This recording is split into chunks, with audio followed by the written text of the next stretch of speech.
जी हजरात, welcome to lecture 6 of ACCA audit and assurance.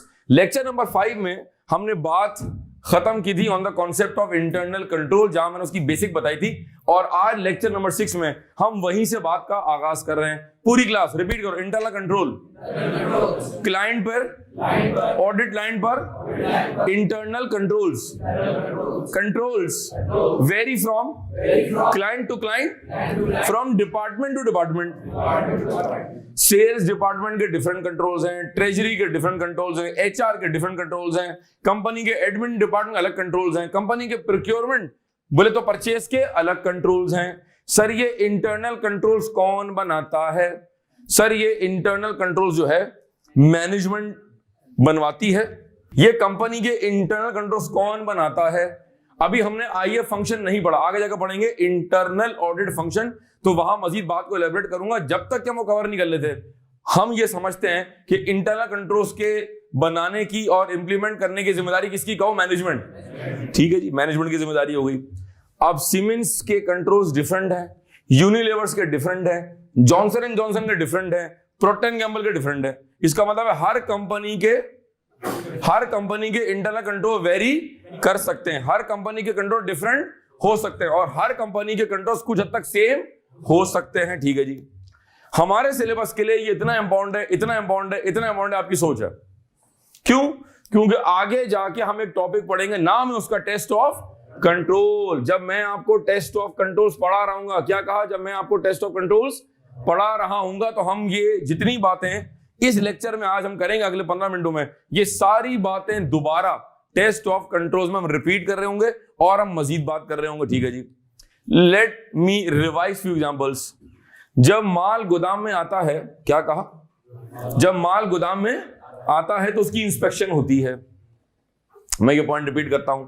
जब माल गोदाम में आता है, जब माल फैक्ट्री में आता है, when the goods arrive in the factory, उसकी इंस्पेक्शन होती है। ठीक है, ये इंस्पेक्शन का होना is what? It's a control. Number 2, जब माल फैक्ट्री के गेट से बाहर निकलता है तो एक डॉक्यूमेंट बनता है, नाम है उसका गेट पास, या आप कह लें GDN, गुड्स डिस्पैच नोट। ये GDN का बनना इज व्हाट? Internal control. ठीक है जी, जब कंपनी में सुबह एम्प्लॉइज काम पर आते हैं तो वो अपना कार्ड स्वैप करते हैं। ये सारे मेरे एम्प्लॉइज हैं। जब सुबह आप दफ्तर पहुंची तो आपने अपना जो कार्ड है पर्सनल, जिसको हम बोलते हैं ID कार्ड, वो आपने मशीन पे स्वैप किया। जब आपने मशीन पे स्वैप किया तो मशीन ने नोट कर लिया टाइम इन। जब आप शाम में दफ्तर से जा रही होंगी, आप कार्ड दोबारा स्वैप करोगे, अब आ जाएगा time out, time in, time out, time in, time out. इस मशीन के जरिए आपके जो मंथली आवर्स हैं वो जा रहे हैं पेरोल डिपार्टमेंट के अंदर। ये कार्ड का स्वैप करना, इस कार्ड का स्वैप करना, टाइम इन टाइम आउट करना, मंथ एंड के ऊपर आवर्स का कहीं सिस्टम में, किसी सिस्टम में, अकाउंटिंग सॉफ्टवेयर में जमा होना, उसकी बेस पर आपकी पेरोल की जो कैलकुलेशन होगी, ये सब क्या है? They are all internal controls. ठीक है जी, जब कंपनी कैश सेल्स करती है, क्या करती है? अगर कंपनी कैश सेल्स करती है ना, तो आपके पास पूरे दिन में कैश फ्रीक्वेंटली आ रहा होगा, कभी 10 बजे, कभी 11 बजे। अगर आप सपोज करें आप बैठे हुए किसी जनरल स्टोर के ऊपर, या आपका जो आउटलेट है J डॉट है, खाड़ी है, आपके पास कितने सारे ऐसे ब्रांड्स हैं, कुर्ता कॉर्नर है और पता नहीं क्या क्या, कराची में डिफरेंट हमारे पास ब्रांड्स हैं। वहां पर दिन में कितनी बार सोचे कैश आ रहा होगा। कंपनी की पॉलिसी है कि यार शाम 6 बजे ना ये कैश बैंक में जमा हो जाएगा, क्योंकि बैंक के टाइमिंग 7 बजे तक के। तो अगर ये पैसा आज बैंक में जमा नहीं हुआ और अगर मैंने ये पैसा कंपनी में कहीं सेफ डिपॉजिट बॉक्स में, किसी गल्ले में, किसी शेल्फ पर रख दिया, तो भी चोरी होने का रिस्क क्या हो जाएगा? बढ़ जाएगा। तो कंपनी की पॉलिसी SOP हमारा क्या भाई, जो कैश आएगा वो टाइमली बेस पे बैंक में जमा। ये पैसा टाइमली बेस पर जो बैंक में जमा हो रहा है, this is also an internal control. Checks आ रहे हैं, चेक्स जा रहे हैं, चेक्स आ रहे हैं, चेक्स जा रहे हैं। जब चेक्स के आने जाने की फ्रीक्वेंसी बढ़ जाएगी ना, तो आपको बैंक रिकंसिलेशन बनाने की फ्रीक्वेंसी भी बढ़ानी पड़ेगी। अब आप कभी बैंक रिकॉन बनाते हैं 1 हफ्ते बाद, कभी आप बनाते हैं 10 दिन बाद, कभी आप बनाते हैं 20 दिन बाद, तो भाई फ्रॉडरी का रिस्क बढ़ जाएगा, चोरी होने का रिस्क बढ़ जाएगा। लिहाजा बैंक रिकंसिलेशन का टाइमली बेस पर बनना और उस बैंक रिकॉन पर किसी ऑथोराइज बंदे का दस्तखत करना is an example of internal control. जब हम सेल्स करेंगे, उसके बाद जब हम इनवॉइस बनाएंगे, तो all sales invoices should be sequentially pre numbered. Invoice number 403, 404, 405, 406, ये जो सीक्वेंशियल प्री नंबर्ड, ये जो इनवॉइसेस सीक्वेंशियल प्री नंबर्ड है, ये भी क्या है? It's also an example of internal as per company policy. जब इनवॉइस बनेगी तो उस पर 3 लोग साइन करेंगे, कभी एक बंदा होता है तो चला देंगे, कभी 2 बंदे का साइन है तो चला देंगे, और कभी तो आपने इनवॉइस बगैर साइन के भेज दी। इसका मतलब है ये इंटरनल कंट्रोल वीक है आपका, ये आप ब्रीच कर रहे हैं आपके प्रॉपर कंट्रोल सिस्टम तो था, लेकिन वो एक्चुअल में इफेक्टिवली ऑपरेट नहीं हो रहा। ये सारी बातें जो मैं आपको बता रहा हूं मेरे प्यारे बच्चों, they're all examples of internal control which will be again discussed in detail when we cover the topic of test of control, जो हमारे F8 के पेपर का कंपलसरी सवाल है। लिहाजा जब मैं आज ये एग्जांपल्स कवर करा दूंगा तो अगर आपको याद हो पहली क्लास के अंदर मैंने आपको एक सैंपल पेपर दिया था ऑडिट का, हम वो टीओसी वाला सवाल एक बार जाके दोबारा पढ़ेंगे ताकि आपको लग पता जाए कि ये जो आज कहानियां कर रहे हैं ये आगे जाके हमसे कैसे दोबारा डिस्कस की जाएंगी और हम इस पे एग्जाम में सवाल अटेम्प्ट कैसे करेंगे। ठीक है जी हजरात, हमने पिछले लेक्चर 5 के अंदर 5 एग्जांपल्स आपको लिखवाई थी। साकिब अगर आप पांचों को एक बार दोबारा पढ़ लें, विल मूव फॉरवर्ड। जी एग्जांपल नंबर 1 दोबारा। Goods are inspected on arrival in factory. ठीक है। Purchases are made only by authorized vendor. Sales invoices. इसको करेंगे purchases are made only from authorised vendor. From है जी, ठीक है जी। ग्रामर का बड़ा ख्याल रखें please. Third, sales invoices should be sequentially pre-numbered and must be approved by responsible official. ठीक है, आगे जाकर बताऊंगा रिस्पॉन्सिबल ऑफिशियल का है या ऑथोराइज पर्सनल का, एक ही बात है। रिस्पॉन्सिबल ऑफिशियल का है या ऑथोराइज पर्सनल का है, एक ही बात है। आगे चलें।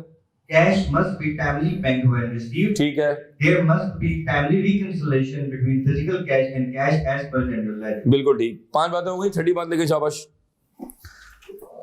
हजरात लेक्चर 6 को आगे बढ़ाते हैं और अब मैं आपको लिखवाने जा रहा हूं example number 6। There must be timely reconciliation, there must be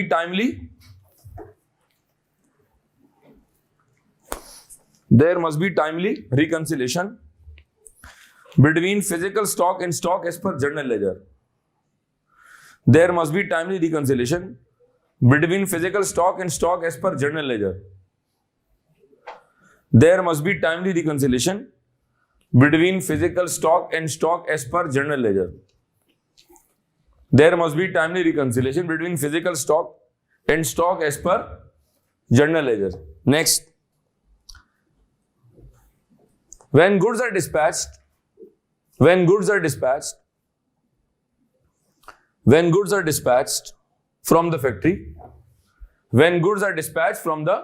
factory, a document is made by the name of GDN. When goods are dispatched from the factory, a document is made by the name of GDN. जी आखिरी example repeat करें। When goods are dispatched from the factory, a document is made by the name of GDN. ठीक है। Point number 8, when goods are received in the factory, अब माल factory में आ रहा है। पहले माल फैक्ट्री से बाहर जा रहा था, अब माल फैक्ट्री में आ रहा है जनाब। When goods are received in the factory, a document is made by the name of GRN. When goods are received in the factory,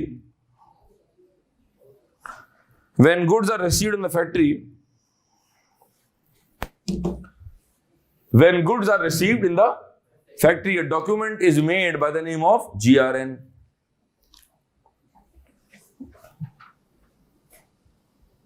Next, example number 9. All employees are required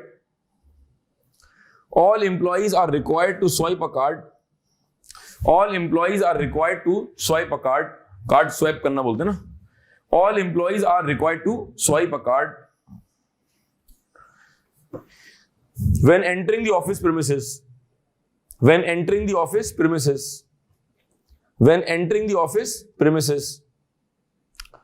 All employees are required to swipe a card when entering the office premises. कितने point हो गए? 10वां लिखें। Payroll sheet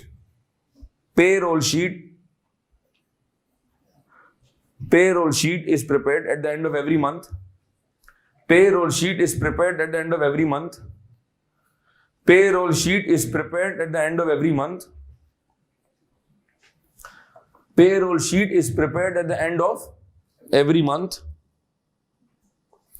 and signed off by a responsible official. And signed off by a responsible official. And signed off by responsible official, and signed off by responsible official. ठीक है जी, ये कितनी examples हो गई टोटल? हजरात ये मैंने आपको लिखवाई है इंटरनल कंट्रोल की बहुत ही सिंपल बेसिक क्यूट सी क्या 10 एग्जाम्पल। ठीक है जी, अगर आप गौर से देखेंगे तो हैंडआउट में ऊपर एक जगह दी हुई है डेफिनेशन के लिए इंटरनल कंट्रोल की। अब मैं आपको दुनिया की सबसे छोटी और सबसे क्यूट सी इंटरनल कंट्रोल की डेफिनेशन लिखवा रहा हूं। ठीक है जी, अच्छा अगर मैं थोड़ा सा शेयर करूंगा आपके साथ क्विकली,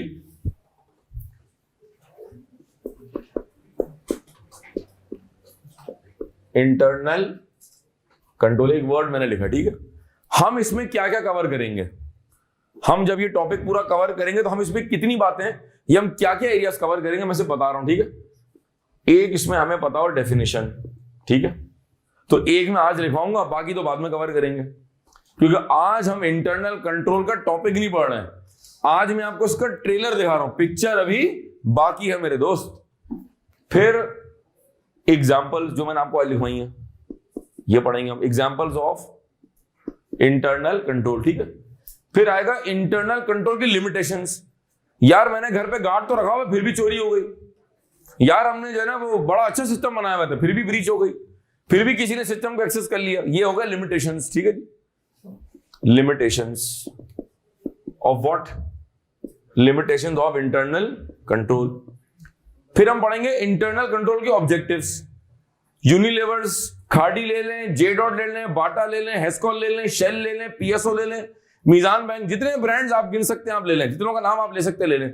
हर कंपनी के इंटरनल कंट्रोल के जो ऑब्जेक्टिव्स हैं वो तकरीबन 90% कॉमन होते हैं। एग्जांपल, मीजान बैंक चाहता है वहां भी एसेट की चोरी ना हो, जे डॉट भी यही चाहता है, केएनएस भी ये चाहता है, हमदर्द यूनिवर्सिटी भी ये चाहती है, कॉमन हो गया। हर कंपनी चाहती है कि उसके फाइनेंशियल स्टेटमेंट टाइम पर बने, मैं भी ये चाहता हूं, यूनिलीवर भी ये चाहता है, सीमेंस भी ये चाहता है। अब हम सर्विस इंडस्ट्री में हैं, Siemens Pakistan is an engineering company, Unilever is a FMCG company, Dolmen ले लें, एमआर ले लें, वो कंस्ट्रक्शन इंडस्ट्री में आ रहा है। इसका मतलब है हर ये तमाम जो इदारे मैंने नाम लिए ये सब अलग अलग काम कर रहे हैं, इन सबका ऑब्जेक्टिव कॉमन है, एसेट की चोरी भी ना हो, तमाम एसओपीज फॉलो हो, और फाइनेंशियल स्टेटमेंट ये जितने भी आपके रिकॉर्ड है वो टाइमली बेस पर बने। इसका मतलब है कि बहुत सारी कंपनीज इररिस्पेक्टिव वो जो भी काम कर रही हैं 90% या 80% जो उनके इंटरनल कंट्रोल के ऑब्जेक्टिव्स होते हैं वो कॉमन होते हैं। तो हम यहां पढ़ेंगे ऑब्जेक्टिव्स ऑफ इंटरनल कंट्रोल की। मैं कवरेज बता रहा हूं टॉपिक की, थ्योरी के पेपर में कवरेज क्या क्या पढ़ना है। ठीक है जी, टीचर ने ये पढ़ाया और शॉर्ट हो गए, नहीं, ये सब करना पड़ेगा तो जाके आप एग्जाम के लिए तैयार होंगे। फिर हमारे पास आएगा इसके अंदर एग्जाम्पल्स हो गया, लिमिटेशन हो गया, ऑब्जेक्टिव हो गया, फिर हम मोस्ट इंपॉर्टेंट पढ़ेंगे कंपोनेंट्स। क्या components, components of internal control. ठीक है, आगे जाकर बताऊंगा जरा 5 कंपोनेंट्स, फिर बात करेंगे इसके ऊपर। ठीक है, और इसके बाद ये कंपोनेंट्स कवर करने के बाद इंटरनल कंट्रोल अपनी शक्ल तब्दील करेगा और हम इसको कवर कर रहे होंगे under the topic of test of controls, TOC, जहां पर हम पढ़ेंगे 7 साइकिल्स, जहां हम कवर करेंगे हाउ मेनी साइकिल, 7 साइकिल। ठीक है, sale cycle, purchase cycle, cash receipt cycle, cash payment cycle, inventory cycle, payroll cycle और कैपिटल एक्सपेंडिचर साइकिल। 1 2 3 4 5 6 और 7। और इन साइकिल्स पर एग्जाम में सवाल बनता है scenario based, scenario based question, जो 5 नंबर का भी एग्जाम में आया हुआ है, 10 नंबर का भी आया हुआ है, and it can go up to let's say 20 marks. और ये हमारे F8 का एक तरह का कंपलसरी सवाल है। तो अब अंदाजा लगा लेंगे अगर इस टॉपिक की बेस अच्छी बन जाए यहां, और बेस कहां से बनेगी बच्चा, बेस यहां से बनेगी। ये दोनों मार्कर ब्लैक क्यों आ गए मेरे पास, अजीब। बेस यहां से बनेगी, कहां से, एग्जाम्पल से, क्योंकि यही एग्जाम्पल जो है ना ये दोबारा घूम के कहां आ रही होंगी, यहां पर आ रही होंगी। समझ आ रहा है? इसको जरा नोट कर लेंगे प्लीज फटाफट जल्दी से, इसको कहीं नोट कर ले, कलम बंद कर लें इसको।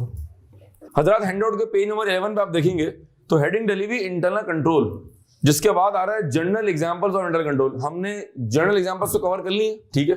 अब मैं आपको इंटरनल कंट्रोल की जो हेडिंग आ रही ना, वहां पर आपको लिखवा रहा हूं बहुत ही छोटी सी डेफिनेशन। ये दुनिया की इंटरनल कंट्रोल की सबसे छोटी डेफिनेशन है, इससे छोटी डेफिनेशन नहीं हो सकती। लिखें अच्छा फिर मैं लिख के समझाऊंगा भी कि सर, आप बोलेंगे सर अभी तो मैं लिखना शुरू ही किया था, ये खत्म भी हो गई। हाँ, क्या करूं मैं? लिखें, internal control is a system or a process और a system by which an organization or department by which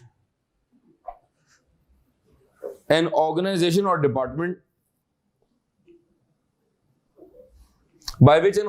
or department should work, comma, as it should work. खत्म, बहुत tight. Internal control is a process or a system by which an organization or a department should work as it should work. क्या मतलब हुआ? एक इदारे को और एक डिपार्टमेंट को ऐसे काम करना चाहिए जैसा कि उसको करना चाहिए, ये तो सिस्टम है। मैं एग्जांपल देता हूं आपको। एक सेठिया कंपनी में सुबह आने का कोई टाइम नहीं है।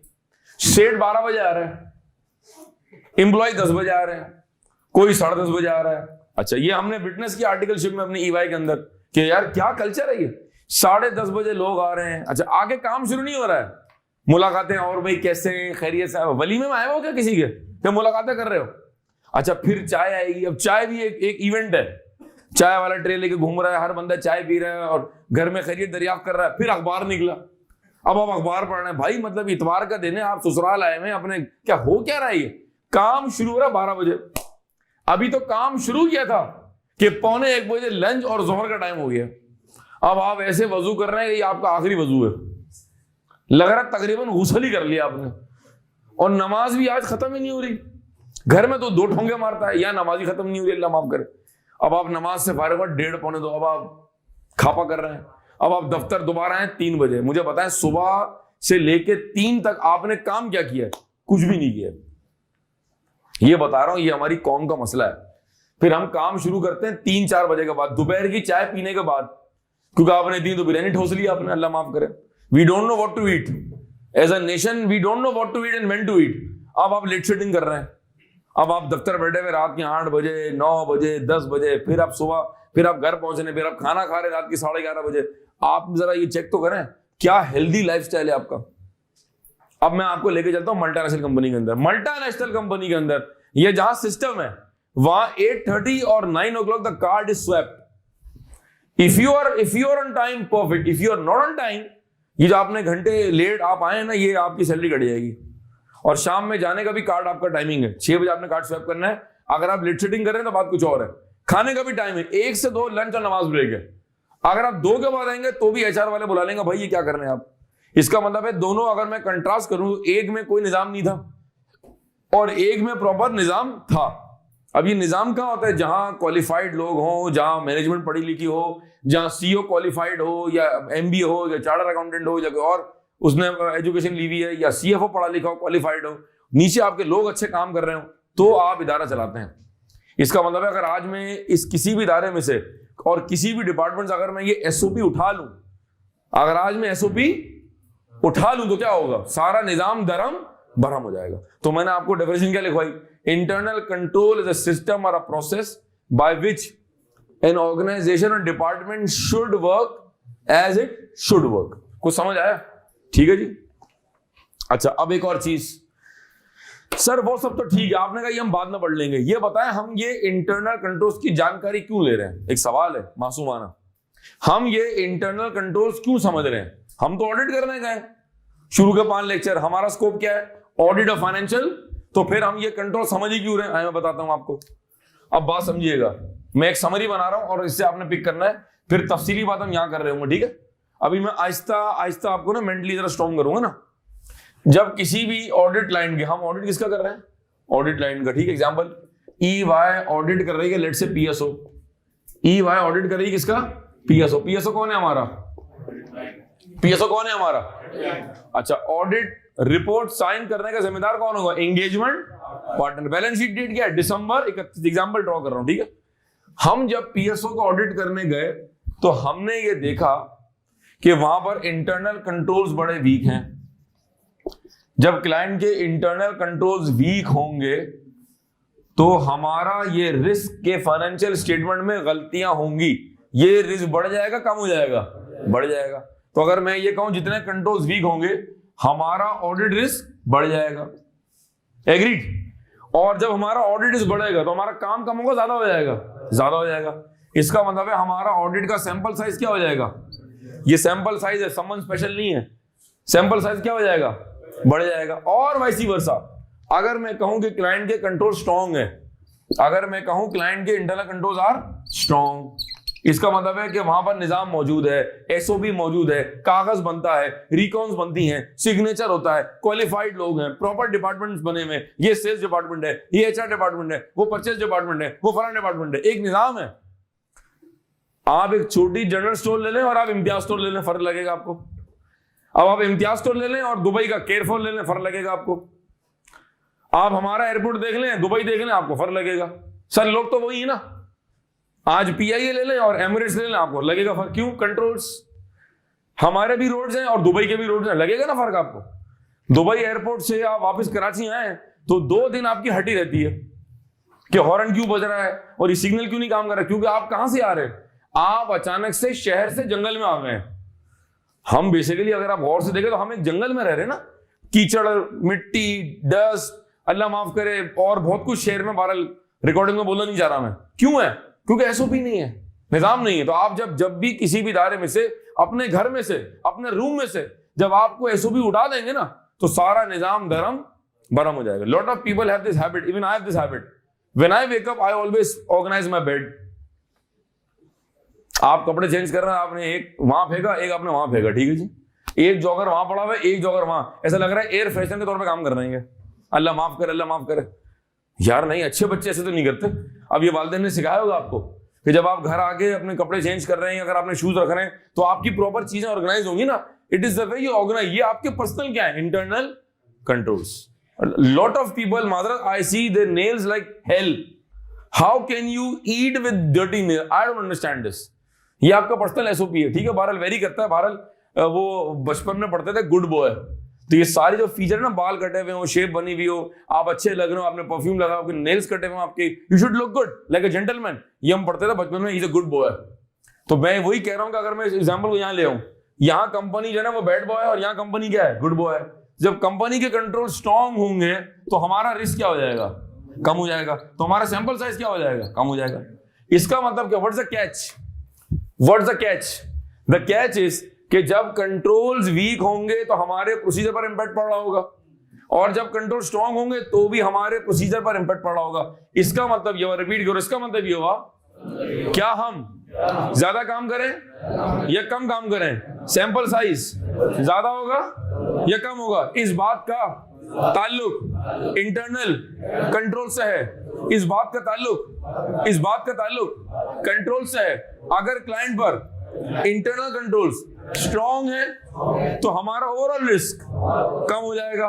फाइनेंशियल स्टेटमेंट्स में गलतियों के होने का रिस्क कम हो जाएगा, जिसकी वजह से हमारे ऑडिट प्रोसीजर, अब जो बच्चे पहली क्लास से मौजूद है, जो बच्चे एलएमएस पे लेक्चर 1 से, ऑडिट में 4 बातें। ऑडिट में जो किया वो प्रोसीजर, जो देखा वो सपोर्ट, जो मिला एविडेंस, और जो एंड में देंगे वो ऑडिट। इसका मतलब है अगर क्लाइंट पे कंट्रोल स्ट्रांग होंगे, जो तूने किया उसका सैंपल साइज क्या हो जाएगा?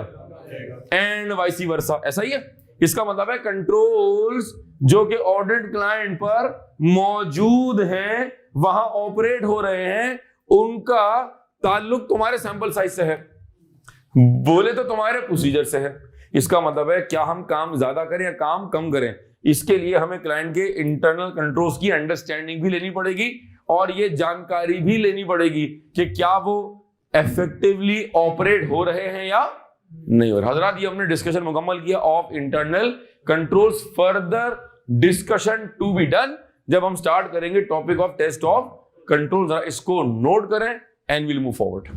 हजरात, ये डायग्राम नोट करने के बाद जरा 2 जुमले लिखें, शाबाश लिखें। When the internal controls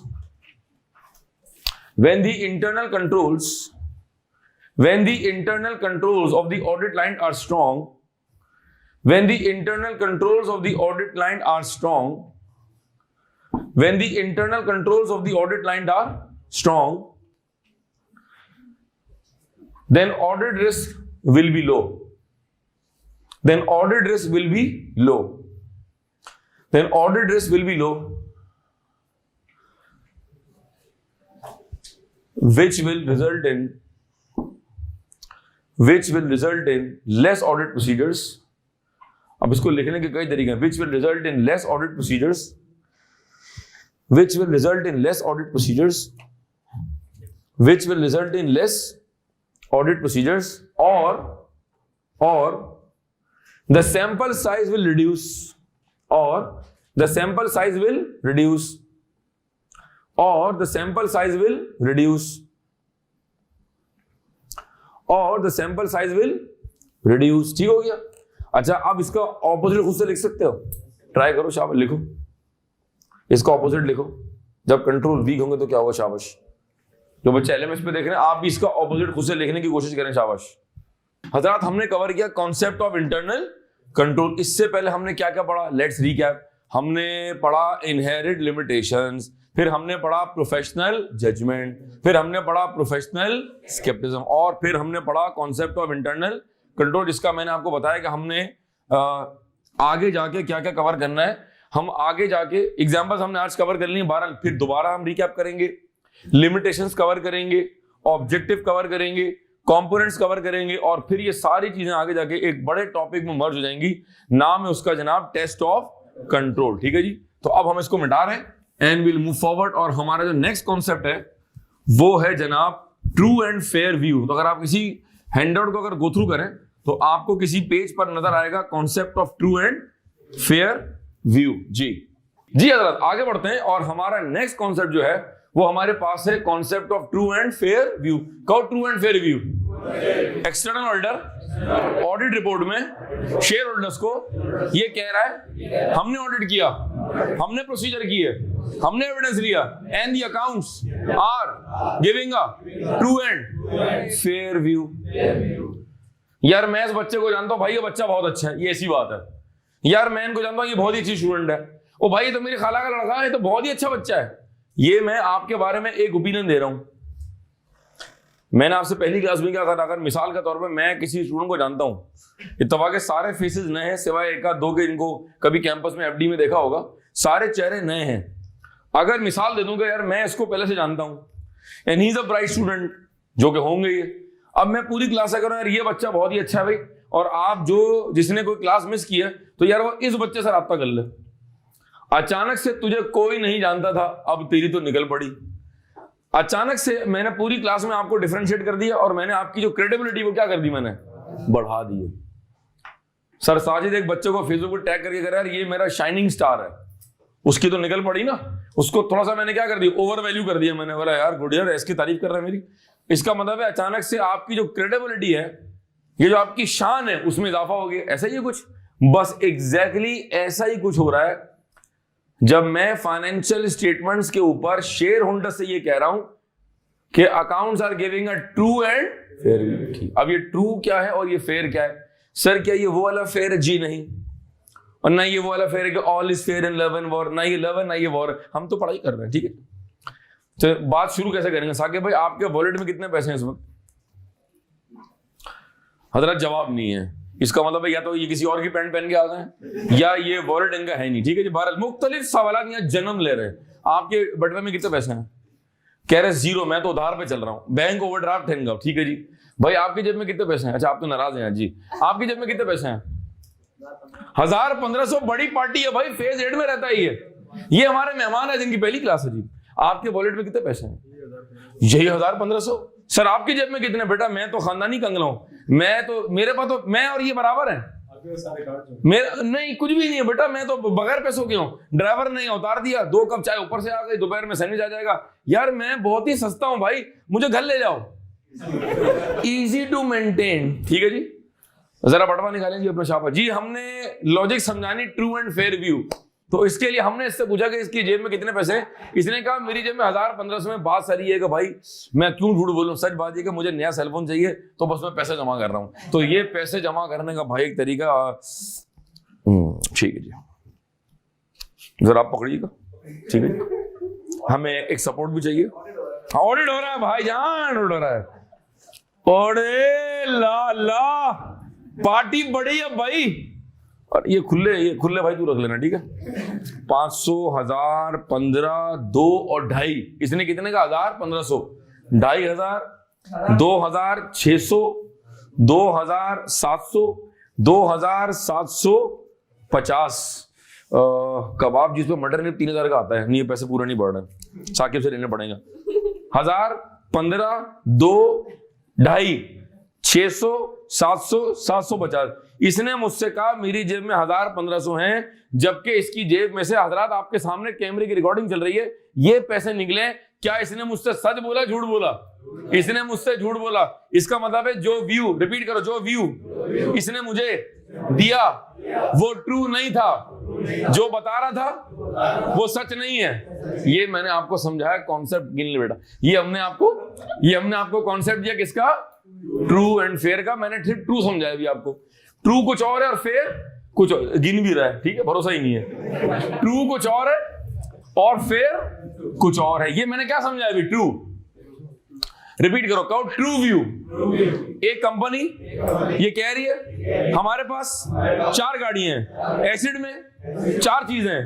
true का मतलब है जो 4 हैं वो ही बता रहे हैं। जीएल में भी 4, ट्रायल में भी 4, कागज में भी 4, अकाउंट्स में भी 4, डेप्रिसिएशन जो चार्ज कर रहे हैं वो भी 4। इसका मतलब है it is giving a true view. True का मतलब है भाई जो है वो है, जो सच है वो बता रहे हैं, जो एसिड है वो बता रहे हैं, जो कैश है वो बता रहे हैं, जो बैंक में है वो बता रहे हैं, जो सेल्स हुई वो बता रहे हैं, झूठ नहीं बोल रहे। 12 महीने 365 दिन जो ट्रांजेक्शन हुई है, हम जनरल लेजर में ट्रायल में उसी को रिफ्लेक्ट कर रहे हैं। और जो तुम P&L बैलेंस शीट में बता रहे हो उसकी हमारे पास सपोर्टिंग एविडेंस भी मौजूद है। सर ये बताएं आपके पास टोटल केएनएस में कितने मल्टीमीडिया हैं और कितने कैमरे हैं? भाई एक मल्टीमीडिया और एक कैमरा है। सर आए पूरे कैंपस में गिनते, तो गिनने के बाद हमने कहा हाँ वाकई में ये भी एक है और वो भी एक ही है। लाए सर इसकी इनवॉइस दें, ये लो इसकी इनवॉइस, ये लो इसकी इनवॉइस। सर अपना जीएल दिखाएं, ये लो ये लो। सर ट्रायल दिखाएं, ये लो ये लो। ओ वाह भाई सर आप तो एकदम यो चल रहे हैं। मैं हुई यो। इसका मतलब है कि जो मैंने बताया और जो मैंने दिखाया सब कुछ सच था। अब आप इसको ऑडिट कर लें। ये तो मेरा व्यू पॉइंट था। मेरे अकाउंट्स में अगर आ रहा है एक मल्टीमीडिया और एक कैमरा, इसका मतलब है ये मेरा वर्डिक्ट है। अब आप रिपीट, अब आप दौरान ऑडिट प्रोसीजर करेंगे और इसको वेरीफाई करेंगे, और अगर तो जो एविडेंस मिला वो सही मिला, वो यही है। अब आप ऑडिट रिपोर्ट के अंदर शेयर होल्डर को ये ओपिनियन देंगे, अकाउंट्स आर गिविंग अ। कुछ समझ आया? कुछ बात आई अक्ल सलीम के अंदर? ठीक है, वेरी गुड। ये था ट्रू। अब आते हैं फेयर। What is fair? फिर कह रहा हूं all is fair in love and war. नहीं, नॉट एवरी टाइम। फेयर में 2 कॉन्सेप्ट है, एल्फा और बीनिश। बीनिश क्लास 2, ठीक है। एल्फा और ब्रावो, ठीक है जी। एल्फा क्या है जी? Substance. What is substance over form? बचपन से पढ़ने आज तक समझ नहीं है बहरहाल। और ये क्या कह रहा है, क्या लिखा हुआ है इसके ऊपर? ठीक है, चले मैं आपको फेयर की सिंपल एग्जांपल देता हूं। असलम के 2 बेटे थे। असलम के 2 बेटे जुड़वा है, अप्पू पप्पू। टप्पू नहीं, ठीक, टप्पू वही रहने दो स्टार प्लस पर, ठीक है। और टप्पू बहुत नोटी है, वी वांट पप्पू यार, ठीक है। अप्पू और Pappu. Appu is in Karachi grammar, is in KGS, ठीक है। हम कभी भी कराची ग्रामर को, we don't say Karachi grammar, we say KGS and we move like this. उसका इफेक्ट है, ठीक है। Appu is in KGS and Pappu is in Nasra public school. And you understand what I am saying? Appu की जो पॉकेट मनी है Saqib, that is 20K per month. इसको रोज के 12 कभी 15 कभी 25 तो मिल जाता है। Appu is wearing Levi's, brand, and has a smartwatch. Pappu is going to Lalukhet and buying some used clothes. I asked Aslam, what's the scene, bro? ये अप्पू है, इसके साथ ये सुलूक है, तो ये कौन है? कह रहा हाँ ये मेरे पप्पू है। कह रहा वही तो हमें तशवीश है कि ये पप्पू के साथ तुम क्या कर रहे हो? फिर हमने पप्पू से सवाल किया, पप्पू तुम किस चीज का वेट करो? कह रहे मैं बड़ा होने का वेट कर रहा हूं। मैंने कहा फिर तुम क्या करोगे? कह रहे दोनों का मर्डर कर दूंगा। मैंने कहा पप्पू तुम्हारी बात सही है, क्योंकि असलम भाई जो है वो दोनों बच्चों के साथ एक जैसा उसने सलूक इसका मतलब है बच्चों के साथ जो ट्रीटमेंट है वो फेयर। ये मैंने क्या समझा आपको? ये मैंने क्या समझा आपको? आप पूरे साल में 100 ट्रांजैक्शन करते हैं, 80% पर अप्लाई कर रहे हैं रेलेवेंट IFRS और 20% पर आप कुछ अप्लाई नहीं कर रहे। आपके पास 50 एसेट है, आधे डेप्रिशिएट हो रहे हैं, आधे नहीं हो रहे। जब हमने क्लाइंट से पूछा क्यों, कह रहा है ऐसी मूड नहीं हो रहा। अबे भाई मूड, ये मूड पे थोड़ी चलेगा। आप हर ट्रांजैक्शन के साथ एक जैसा हुस्ने सुलूक करेंगे। अगर मेरे पास 50 डेटर्स हैं और सब में कोई प्रोविजनिंग होनी चाहिए, तो कुछ डेटर्स में से मैं प्रोविजन माइनस कर रहा हूं, कुछ में से नहीं कर रहा। नो यू टेल मी, ये क्या सही कर रहा हूं मैं? क्या ये फेयर व्यू है? सिंपल सी मिसाल मैंने दी ना आपको। अगर आप एक बेटे को अगर आप पॉकेट मनी दे रहे हैं 20,000 रुपए, दोनों जो है ना वो इक्वल माइंडसेट के लोग हैं, दोनों बच्चे अच्छे हैं, दोनों बच्चे आपके हैं, आप मतलब ये क्या कर रहे हो? ये हमारे घरों में होता है। ये मेरा फेवरेट है, ये मेरा चहीता है, ये तो मेरा बड़ा बेटा है ना, ये तो मेरा छोटा बेटा। 20 वाले को मार दो ना, वो कह रहा है मेरे जीने का फायदा किया है। बाप कह रहे ये तो भाई हमारा माशाल्लाह पहला बेटा है, वो हमारी छोटी बेटी है, तो बड़ा दरमियाने क्या बोलेगा, आटे में जहर मिला के दे दो मुझे, मेरी तो कोई लेवल ही नहीं है। तो वो बेसिकली किसकी बात कर रहा है? वो बात कर रहा है इक्विटेबल ट्रीटमेंट की। ये मैंने आपको क्या कॉन्सेप्ट दिया, जो हम पढ़ के आ रहे हैं, कौन से किस वर्ड को मैं एक्सप्लेन कर रहा हूं उधर? फेयर। ठीक है, अगर आप इसको गूगल करेंगे ना तो ट्रू एंड फेयर के कई मायने निकलेंगे। तो I would humbly request all of you in the class and on LMS के never try to Google the audit words. ये ऑडिट के जार्गन से millions and billions of pages खुल जाएंगे, वो बंद नहीं हो पाएंगे और आप कहीं खो जाएंगे। और मैं चाहता हूं कि आप कहीं ना खोएं, आप बस मेरे क्लास में मेरे साथ खोएं, वो सही है, ताकि मैं आपको वापस लेके आ सकूं। अब आते हैं सब्सटेंस ओवर फॉर्म। हजरत एग्जांपल देखिएगा जरा। अगर मैं बहुत ही सिंपल एग्जांपल दूं 5 सेकंड के अंदर। शरफू गांव में रहता था। शरफू, उसकी मां ने कहा बेटा इस गांव में तो सिर्फ तू भैंसे और गोबर ही देखता है, जहां शहर जा, तेरी जो ना वो मेरी बहन तेरी बड़ी खाला शहर में जा, वो रहती है डिफेंस में, तू उनके घर जाकर बस जा और वहां पढ़ाई कर। जब तू पढ़ ली जाएगा तो माँ को भी वहां बुला लेना या गांव में आ जाना, क्योंकि मैंने तेरी मंगेतर गांव में ही देखी है। ठीक है, कर यार ये नहीं हो सकता भाई। ठीक है, वो शहर आ गया अपनी खाला के घर और 10-12 साल वो वहीं रहा, पढ़ाई वढ़ाई कर रहा था। फिर उसने आला तालीम हासिल करने के लिए KNS ज्वाइन कर लिया ऑब्वियसली। ठीक है, अब मोहल्ले वाले समझ रहे हैं कि ये इसकी माँ है, जबकि उसकी माँ कहाँ है? जो मोहल्ले वाले समझ रहे हैं कि रोज सुबह निकलता है बस्ता लेके और शाम में आता है, यही इसका घर है, यही इसके वालिदैन है। सब्सटेंस में क्या दिख रहा है कि खाला उसकी, जबकि उसकी एक्चुअल मां कहां है? Substance over form. जो मोहल्ले को दिख रहा है वो सब्सटेंस है, और जो मां गांव में बैठी है इंतजार कर रही है कि राजू जेंटलमैन बन के आएगा और मुझे गाड़ी में लेके जाएगा, वो लीगल फॉर्म है। कुछ समझ आया? अब मैं आता हूं एक और एग्जाम्पल के ऊपर। ये कॉन्सेप्ट्स को समझाने के 2 तरीके हैं, या तो मैं बहुत आसान करके समझाऊं या मैं बहुत मुश्किल कर दूं। मैं कोशिश कर रहा हूं कि बहुत ही आसान कर दूं और इंटरटेन भी करूं आपको थोड़ा सा। ठीक है, फैक्ट्री A और फैक्ट्री B। ये फैक्ट्री कराची में और ये फैक्ट्री कोयटा में। यहां मैं हूं और यहां साकिब है। ठीक है, हफ्ते की शाम 6 बजे बिग बॉस कह रहे हैं माल यहां से रवाना हुआ, माल यहां से रवाना हुआ, माल ट्रक में जा रहा है और साकिब के अड्डे पे जा रहा है। ठीक है, ये माल है। ठीक है जी, और ये ड्राइवर गाड़ी लेके जा रहा है। माल कड़क है, लड़के पिक कर रहे हैं, माल कड़क है। ठीक है, माल 6 बजे यहां से निकला, रिस्क एंड अवॉइड ट्रांसफर, माल 2-2.5 घंटे में पहुंच गया कोयटा। हम अज्यूम कर रहे हैं कि साकिब जो है ना वो ड्राइवर था वो बुर्राक की तरह था। ठीक है, उड़ के ले गया उसको। माल तकरीबन 8-9 बजे पहुंच गया कोयटा। साकिब गेट पर खड़ा हुआ था। साकिब ने माल चखा, कह रहा माल ठीक है। साकिब ने कहा माल ठीक है, यही तो चाहिए था मुझे, क्योंकि साकिब ने आगे जो कमिटमेंट की हुई है वो काबुल में कस्टमर है उसका। कोयटा से माल जा रहा है अफगानिस्तान, वहां से जाएगा अमेरिका जहां का मेन कंज्यूमर है, लेकिन बरसता कोयटा, बरसता अफगानिस्तान, कंधार और पता नहीं कहां। ठीक है, बहरहाल साकिब ने 9 बजे तक माल चक्के रेडी करके पैक करके तो आगे रवाना कर दिया। ठीक है, ये सब जब हो रहा था तो बीच में ईयर एंड आ गया। दिसंबर 31, 2020। ठीक है, जिसने यहां से माल भेजा उसने भी चख लिया था, वो भी कह रहा है यार क्या दुनिया है। साकिब ने अपने अकाउंटेंट समेत चख लिया था और उसने थोड़ा ज्यादा चख लिया था। 6 दिन बाद जब साकिब को लगा हाँ मैं कौन हूं, उस वक्त तक अगला साल शुरू हो चुका था और शुरू हो गया 2021।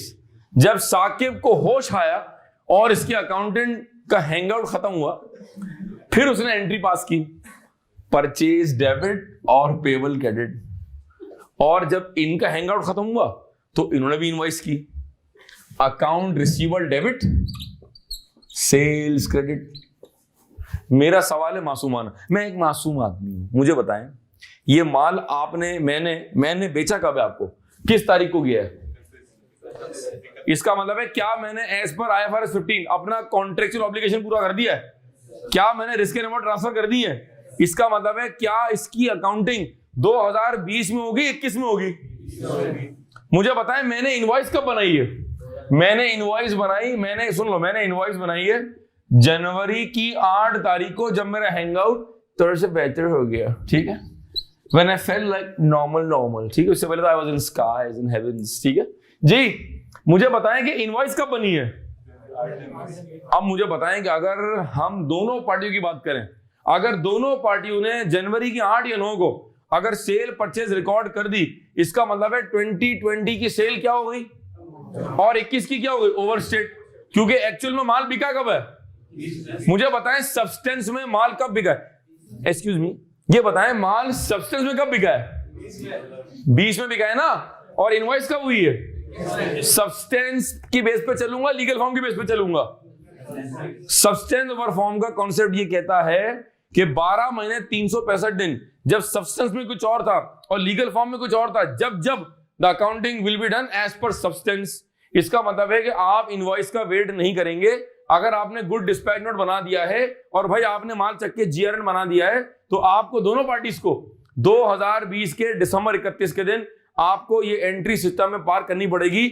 और अगर किसी वजह से आप अगले साल भी एंट्री पास कर रहे हैं, जनवरी 8 को भी मिसाल के तौर पर अगर आप एंट्री करेंगे, तो भी उसका इंपैक्ट किस साल में जाएगा? 2020 में, क्योंकि इस सेल का और इस परचेस का ताल्लुक 2020 से है, 21 से नहीं है। हजरत ये है concept of substance over form, जो ये कहता है कि जब सब्सटेंस में और लीगल फॉर्म में डिफरेंस होगा, the transactions will be recorded as per substance.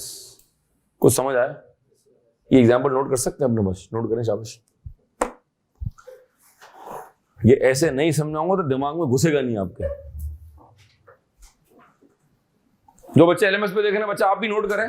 बात मैं अगर रिपीट कर दूं, अगर मैंने दिसंबर 31, 2020 को सेल परचेस कर दी है या एक्सपेंस इनकर कर दिया है, इररिस्पेक्टिव आप उसकी डॉक्यूमेंटेशन कब कर रहे हैं, आपको 2020 के साल में उसको अकाउंट फॉर करना पड़ेगा। अब चाहे तो वो एंट्री आप दिसंबर 31 के दिन पास कर दें अपने लेजर के अंदर, या आप 4 दिन बाद करें, क्योंकि आपको पता है बात कि ऑडिट चलता है 2-2.5 महीने। तो बहुत मर्तबा जनवरी फरवरी में आप जो ट्रांजेक्शन पोस्ट कर रहे होते हैं, वो पिछले साल को पर्टेन करती हैं, अक्रूवल्स है, प्रोविजंस है। तो इट इज पॉसिबल कि ये सेल और परचेज की एंट्री आप 21 में कर रहे होंगे, लेकिन किस साल के लिए होगी वो 2020 के जनरल लेजर में आप पोस्ट कर रहे होंगे। इसको नोट करें and will move forward. Hazrat let's move forward. और अब हम ट्रू एंड फेयर मेरी एग्जांपल्स के जरिए समझने के बाद अब हम हैंडआउट से पढ़ते हैं concept of true and fair view. Handout का ये पेज नंबर 10 पे दिया हुआ है, ट्रू एंड फेयर। जी साके पढ़ेंगे। In the audit report, the auditor has to state whether, in his opinion, and to the best of his information and according to the explanation given to him, the accounts give a true and fair view of. और not, या तो वो true and fair view दे रहे होंगे या तो वो true and fair view दे रहे होंगे या नहीं दे रहे होंगे। अभी हमने ये समझना है कि ट्रू एंड फेयर व्यू दे रहे हैं। सर अगर वो ट्रू एंड फेयर व्यू नहीं देंगे तो क्या होगा? तो फिर वर्डिंग क्या होगी? टू बी डिस्कस, जब हम आगे जाकर रिपोर्ट का लेक्चर कवर करेंगे। आगे चलो, what is true? Information is factual जी, and conforms to reality, not false and is free from error. इसने कहा 1500 में, जबकि इसकी जेब से निकले 2710 रुपए। इसका मतलब है जो इन्फॉर्मेशन इसने दी, वो जो एविडेंस था उसके मुताबिक वो फैक्चुअल नहीं थी। जो बात आपने बताई और जब मैंने उसको वेरीफाई किया, तो वो ट्रू व्यू नहीं था। आगे चलो। In addition, the information conforms to required standards and law. ठीक है, IFRS, IAS and Companies Act 2007. ठीक है, The accounts have been correctly extracted from the books and records, and for example, general ledger and trial balance, and have proper supporting documents. ठीक हो गया। This implies that financial statements are based upon facts. This implies that the accounts are based upon facts and realities. They are not false or erroneous. ठीक है जी, ये आप समझ आती बात। अब आओ फेयर के ऊपर। Information is free from discrimination. कोई डिस्क्रिमिनेशन नहीं है। दो एसेट दिखा रहे हैं, दो नहीं दिखा रहे, दो डेप्रिशिएट हो रहे हैं, दो नहीं हो रहे, कोई हमने अनफेयर बात नहीं की आपसे। ठीक है, आगे चले। There should not be separate accounting treatment for same transaction and event. ठीक है, And the financial statement should reflect the commercial substance of the company's underlying transaction. For example, treatment of finance lease as per IFRS 16, IAS 17, and recording of revenue as per IFRS 15. जी, मैंने गाड़ी lease पे ली हुई है, तो भाई गाड़ी की जो ओनरशिप है वो जिससे मैंने गाड़ी लीज पे ली है, एसेट तो उनका है। हमने तो 5 साल आपसे रेंटल पे ली हुई है, ठीक है, लेकिन हम उसको दिखाते हैं अपने पास asset held under finance lease. क्यों? क्योंकि रिस्क एंड रिवॉर्ड हमारे पास है, उसकी मेजर लाइफ हमारे पास है। तो आप अगर सब्सटेंस में देखें तो गाड़ी का यूजर मैं हूं, लेकिन अगर आप लीगल फॉर्म देखेंगे तो गाड़ी का ओनर कौन है? वो बैंक जिससे आपने गाड़ी लीज पे ली हुई है।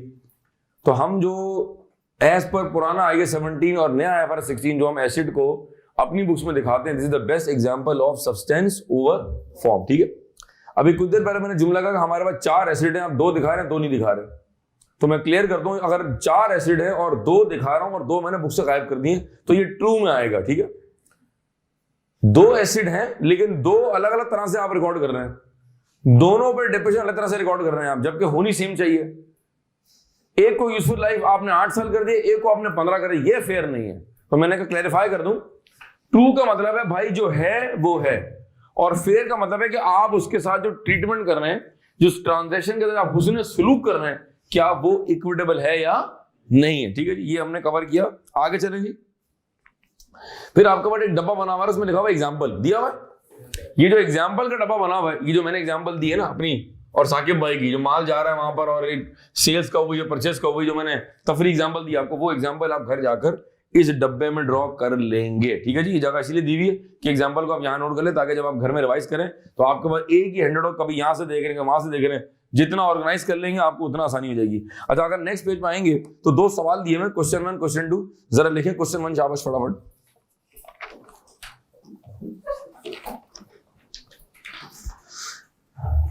पहला सवाल लिखें, explain the concept of true and fair view in the context of external audit. Explain the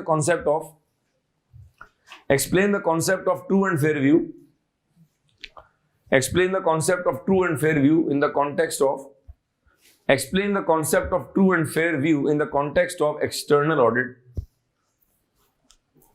Explain the concept of true and fair view in the context of external audit.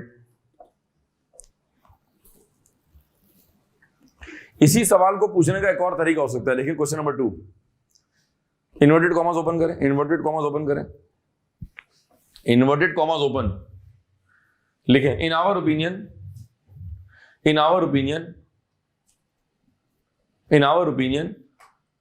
accounts are giving a true and fair view. In our opinion, accounts are giving a true and fair view. Inverted commas close. Repeat. Inverted commas open किया और लिखवाया in our opinion accounts are giving a true and fair view. Inverted commas close. Full stop. Kindly elaborate. खत्म। समझ आया कुछ? Kindly elaborate. अब आप वही सवाल है, सिर्फ पूछने का अंदाज डिफरेंट हो गया। पहले वाले में भी ट्रू एंड फेयर बताना था, सेकंड वाले में भी ट्रू एंड फेयर बताना था, सिर्फ अंदाज जरा डिफरेंट था। ठीक है जी हजरात, जी हमने एक और कॉन्सेप्ट कवर कर लिया। आगे 2 लाइनें दी हुई हैं साकिब, अगर वो भी मुकम्मल कर लो। रिमेंबर, पेज नंबर 11 पे हो। Remember, the auditor does not certify or guarantee the financial statements are correct and does not express any opinion on future. Ji, remember the auditor does not certify or guarantee that the accounts are correct and does not express any opinion on the future of the audit line. ये आगे जाके मजीद में discussion करूंगा जब मैं आपको ISA 570 going concern पढ़ाऊंगा। Audit का paper is like stitching may be a sweater. जहां पूरा स्वेटर एक दिन में आप नहीं बुन सकते। एक जमाने में अगर याद हो हमारे घरों में नानी और दादी जो है ना वो ऊन का वो लेके कुछ ना कुछ बुन रही होती थी। आज का ट्रेंड खत्म है, आज बोलो सब व्हाट्सएप पे चले गए, ठीक है। अब आप स्वेटर बना रहे हैं, आप कह रहे हैं दादी ये स्वेटर का इसकी आस्तीन कहाँ है, इसका जो है ना वो स्लीव्स कहाँ है, इसकी जेब कहाँ है। तो दादी ने कहा पगले सबर तो कर, अभी तो स्टार्ट किया है। स्वेटर की शक्ल तुझे दिखेगी 30 दिन के बाद। अब 30 दिन के बाद एक प्रॉपर स्वेटर निकला हुआ है और आपने कहा दादी क्या स्वेटर बनाया। तो मैं वो दादी हूं, मतलब एग्जाम्पल के तौर पे, और मैं हर क्लास में आके कुछ बुन रहा हूं और आप कह रहे पिक्चर दिख नहीं रही, कैसे दिखेगी, अभी तो पिक्चर बाकी, तो अभी तस्वीर आहिस्ता आहिस्ता दिखेगी, समझ आ रहा है। तो हर क्लास में आगे ना मैं एक पार्ट लगा रहा हूं और आहिस्ता आहिस्ता ऑडिट की जो पिक्चर है वो आपको देखना शुरू हो जाएगी, आपने मेरा साथ देना होगा, ठीक है जी। अगली हेडिंग आ रही मैनेजमेंट रिस्पॉन्सिबिलिटी, कवर कर लिया हमने, ठीक है। फिर आ रहा है इंटरनल कंट्रोल, हमने कवर कर लिया। अब अगर आप आगे आएंगे तो हमारे पास हेडिंग आ रही है एक्सटर्नल ऑडिट रिपोर्ट, जहां पे लिखा हुआ है आईजा 700 रिवाइज में। फिर बता रहा हूं ये रहा आईजा, ये हमारे ऑडिटिंग स्टैंडर्ड्स हैं। जिस तरह अकाउंटिंग में we have IFRS and we have IAS, in auditing we have ISA, international standards of auditing. जो भी पढ़ा रहा हूं, जो भी समझा रहा हूं, वो इसके रेफरेंस से बता रहा हूं, ठीक है। तो ये जो जहां जहां आईजा का रेफरेंस आ रहा है ये भी आपको याद करने की जरूरत नहीं है, हाँ ये आपको पढ़ते पढ़ते खुद ही याद हो जाएगा, अच्छी बात है। ऑडिट रिपोर्ट एक कागज का टुकड़ा है जो हम ऑडिट खत्म करने के बाद, जब मैं कोई बात बहुत ही स्लो बताऊं ना, इसका मतलब है मैं कोई बहुत ही अहम बात बता रहा हूं और मैं रिवाइज भी करा रहा हूं, तो अब मैं बहुत स्लो बात कर रहा हूं, हजरात फोकस करेंगे। ऑडिट खत्म होने के बाद जब हमने तमाम प्रोसीजर कवर कर लिए, तो अब मैं शेयर होल्डर्स को as per the format given to me in the standards और local law whatever the cases, मैं उनको एक कंक्लूजन देने जा रहा हूं, जुमला रिफ्रेश कर रहा हूं, मैं उनको एक ओपिनियन देने जा रहा हूं जिसमें मैं उनसे ये कह रहा हूं कि हमने ऑडिट किया, हमने ऑडिट प्रोसीजर किए, हमने सपोर्ट देखी, हमने एविडेंस लिया और हम ये कंक्लूजन देने जा रहे हैं कि accounts are giving a true and fair view. ये जो मैंने दिया है इसको कहते हैं ऑडिट ओपिनियन। क्या कहते हैं इसको मेरा बच्चा? ठीक है। अगली क्लास में, आज नहीं, लेक्चर नंबर 7 में बताऊंगा। इस ओपिनियन के अंदर एक अश्योरेंस है। क्या कहा? रिपीट करो। इस ओपिनियन के अंदर एक अश्योरेंस है। अश्योरेंस की जो टाइप है वो रीजनेबल है, तो इसको रखते हैं अगली क्लास के लिए। फिलहाल क्या बताएगा, हम क्या दे रहे हैं? ऑडिट। इस ओपिनियन के अंदर हम जो दे रहे हैं उसको कहो अश्योरेंस, कहो अश्योरेंस। ये अगली क्लास में आएगा, फिलहाल हम यहां का ब्रेक लगा देंगे इसको, ठीक है। अब ये रिपोर्ट कैसी होती है एक सवाल है, रिपोर्ट में कितनी हेडिंग्स आती हैं एक सवाल है, क्या इस रिपोर्ट में हम अपनी जिम्मेदारियां बताते हैं, क्या हम जिस चीज के जिम्मेदार नहीं है क्या हम वो बताते हैं, क्या इसमें मैनेजमेंट की जिम्मेदारी आती है? सोचें एक मिनट के लिए, आप एक कंपनी के शेयर होल्डर हैं, आप एक कंपनी के शेयर होल्डर हैं, आपने पैसा लगाया हुआ है, मुझे बताएं, और आपने मुझे ऑडिट पे ऑन बोर्ड लिया हुआ है और मैं आपसे ऑडिट खत्म होने के बाद ले रहा हूं 1 करोड़ रुपए, आप मुझसे क्या एक्सपेक्ट करें? रिपोर्ट में क्या क्या होना चाहिए? 5 सेकंड 10 सेकंड लगाएं जरा। What do you think should be in the report? सोचें, इंडिविजुअली सोचें, थिंक अबाउट इट। रिपोर्ट में क्या होना चाहिए भाई? कुछ आ रहा है जहन में? कोई एक आध जुमला जहन में आ रहा होगा ना? आज छठा लेक्चर है, बहुत सारी बातें हमने कर ली आपसे, ठीक है। और बताएं जी, मरियम, कोई एक आध पॉइंट फेंको, कोई एक आध पॉइंट तो बात करो, कोई एक आध जुमला तो कहा करो जी। अच्छा, और बताएं जी। ठीक है जी, और ठीक है, गुड, शाबाश, पार्टिसिपेट किया आपने। अब नेक्स्ट पेज में, पेज नंबर 13। हजरात जो बच्चे एलएमएस पे देख रहे हैं, अब हम स्टार्ट कर रहे हैं रिपोर्ट। मैं फिर क्लैरिफाई कर दूंगा, आज हम रिपोर्ट का टॉपिक नहीं पढ़ना है, आज मैं रिपोर्ट का इंट्रो दे रहा हूं, मैं ट्रेलर दिखा रहा हूं, ताकि तमाम कॉन्सेप्ट अब तक जो कुछ पढ़े वो सारे हम कर रहे हैं कंसोलिडेट, ठीक है। और हम स्टार्ट कर रहे हैं कॉन्सेप्ट ऑफ ऑडिट रिपोर्ट। अगले पेज पे देखें जी, क्या बना हुआ पूरी क्लास, क्या लिखा हुआ बेटा? बहुत शुक्रिया, आपने पार्टिसिपेट किया। Standard audit report. सर ये रिपोर्ट कहां दी हुई है? ये रिपोर्ट सिर्फ आपके रेफरेंस के लिए बता रहा हूं, ये रिपोर्ट है एज पर आईजा 100 रिवाइज, ठीक है जी। आगे जाकर बताऊंगा कि we have to cover more standard, ठीक है, तो फिर आप एग्जाम का सॉल्व टाइम कर सकते हैं जी। हेडिंग आ रही है हमारे पास स्टैंडर्ड रिपोर्ट, उसके बाद लिखा हुआ है independent auditors report as per आईजा 700 revise, फिर लिखा हुआ है टू शेयर होल्डर्स। जी, रिपोर्ट किसको एड्रेस करते हैं हम? नॉर्मल हालात में 99% केसेस में रिपोर्ट किसको एड्रेस करते हैं आप? हो सकता है कोई एक आध % एक्सेप्शनल हो, जहां एक एनजीओ है या नॉट फॉर प्रॉफिट है, तो वहां पर हम एड्रेस कर सकते हैं ट्रस्टीज को या बोर्ड ऑफ गवर्नर्स को, ठीक है। लेकिन नॉर्मली हम किसको एड्रेस कर रहे होते हैं? शेयर होल्डर्स को, ठीक है जी। अच्छा, अगर आप गौर करें, अब आप पेन पेंसिल हाथ में पकड़ लें और जिनके पास अगर हाइलाइटर तो वो भी निकाल लें जरा। अब आप थोड़ा सा ना गौर तलब वाला काम करेंगे मेरे साथ, ठीक है, बहुत ही सुकून से चलेंगे हम। एक हेडिंग आ रही है, इस पे लिखा हुआ है report on the audit of financial statement. आ रहा है?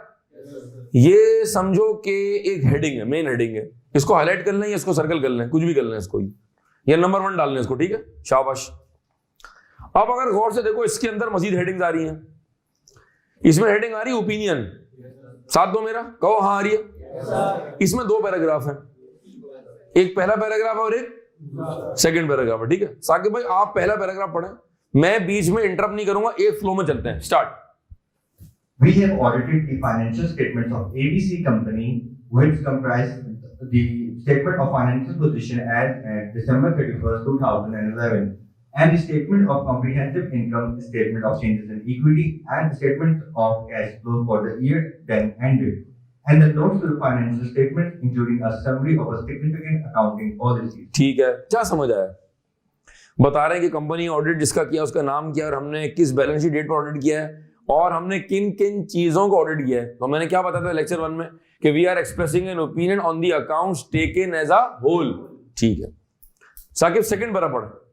In our opinion, the accompanying financial statement present fairly in all material respects or give a true and fair. रुक जाओ, दोबारा पढ़ो। In our opinion. In our opinion, the accompanying financial statement present fairly in all material respects or give a true and fair. रुक जाओ, या तो true and fair view कहें, या आप कहें accounts are prepared in all material respects, या कहें presented fairly in all material respect. ये एक ही बात है, रिपीट। एक मिनट होल्ड। मैं कह रहा हूं accounts are giving a true and fair view, या मैं कह रहा हूं accounts are presenting fairly in all material respects, ये एक ही बात है। Both are equal in terms. मैं प्रेजेंट फेयरली कहूं इन ऑल मटेरियल रिस्पेक्ट्स, या मैं कहूं give a true and fair view, ये दोनों एक बात है। सर हम प्रैक्टिकली कौन सा वर्ड यूज करते हैं? हम यूज करते हैं giving a true and fair view. आगे चलो। In our opinion, the accompanying financial statement present fairly in all material respects or give a true and fair view of financial position of the company as at December 31st, 2011, and of its financial performance and its cash flow for the year then ended in accordance with the International Financial Reporting Standards (IFRS). ठीक हो गया। Next heading क्या आ रही है? जी mic पे पढ़ें, क्या आ रहा है? Basis for opinion part. ये जो हमने अभी ओपिनियन पढ़ा, इसकी बेसिस क्या है? ये जो हम फाइनेंशियल स्टेटमेंट्स पर अपना ओपिनियन दे रहे हैं, इसकी बेसिस क्या है? जरा पढ़ें। अभी देखें कुछ बातें इसमें समझ नहीं आएंगी क्योंकि अभी कहानी बाकी है, सिर्फ मैं एक ट्रेलर दिखा रहा हूं आपको, जरा पढ़ें। वी, ये वी कौन है? हम कौन? किससे कह रहे हो? हम किससे कह रहे हैं? अब पढ़ें जी। We We conducted our audit in accordance with international standards on auditing. We conducted audit in accordance with AISA. हम स्कोप बता रहे हैं अपना, आगे चलो। Our responsibilities under those standards are further described in the auditor's responsibilities for the audit of the financial statement section of our report. कह रहे हैं आगे जो हमारी जिम्मेदारी है वो आगे मजीद सेक्शन में आ रही है, आगे पढ़ेंगे। फिर We are इंडिपेंडेंट पहली क्लास में बताया था, हमारा कंपनी से कोई ताल्लुक, कोई स्टेक, वो सारी जो बेसिक चीजें पढ़ी थी ना, सारी सामने आ रही हैं आज जी। We are independent of the company in accordance with the code of ethics for professional accountants, ISBA code. ISBA code बताऊंगा क्या होता है, international ethics standard board for accountant. आगे पढ़ेंगे। Together with the ethical requirements that are relevant to our audit of the financial statement, and we have fulfilled our ethical responsibilities in accordance with the requirements. We believe that the audit. एक minute, ये जुमला आराम से पढ़ें। We believe, we कौन? हम कौन? External. पढ़ो शाबाश।